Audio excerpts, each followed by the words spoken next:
নিজেকে ছোট করেছি বহুবার, বহুবার অন্যের চোখে নিজেকে মূল্য কমিয়েছি।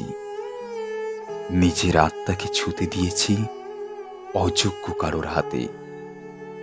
বিশ্বাসের দেয়ালে ফাটল ধরেছে আজ, সেটাও হয়তো আমারই দেওয়া কোনো সুযোগে। আমাকে ভাঙার সাহস হয়তো কেউ পায়নি, যতক্ষণ না আমি নিজে নিজেকে ভেঙেছি। এখন চাই না আমি কারোর সাথে জোর করে কোনো সম্পর্ক রাখি। চাই না কেউ বাধ্য হয়ে কথা বলুক, খবর নিক, কিংবা ভালোবাসুক।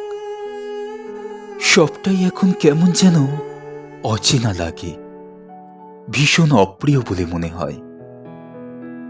যেখানে নিজের কোনো মূল্য নেই, সেখানে উপস্থিতি একরকম ভিক্ষার মতোই লাগে।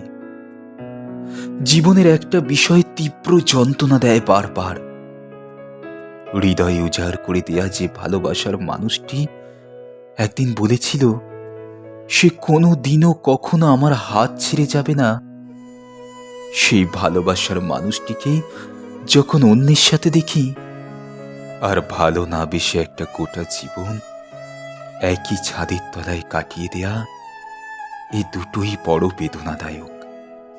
আজকাল কেউ কথা দিয়ে কথা রাখে না। প্রতিটা বিষয়ে আমাদের কিছু না কিছু শিক্ষা তো দিয়েই যায়, এটাই বাস্তব। তবুও চলতে হয়, কারণ জীবনটাকে উপভোগ করতে হবে যে।